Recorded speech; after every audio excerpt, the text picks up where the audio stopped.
Utamaduni ni ngao hakika wa Zanzibari.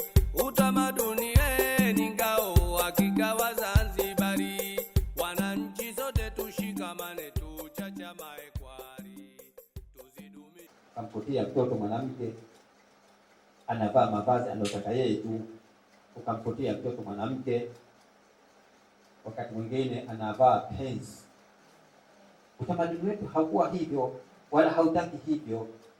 Watoto wanawake tangu zamani wana mambo yao, wana mavazi yao ambayo yaliwastiri vizuri.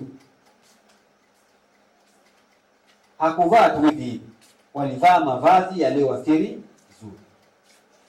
Mnaonaje kama vijana wetu wote, watoto wetu wote wakawa wamevaa kama mlivyovaa nyie leo, wazee wetu wa kike? Mnaonaje? Raha ya aina gani hiyo? Tumeelewana jamani? Na tutakuwa tunaitangaza vipi Zanzibar katika hali kama hiyo? Ikawa watoto wetu wote wanavaa vizuri kama mlivyovaa nyie leo.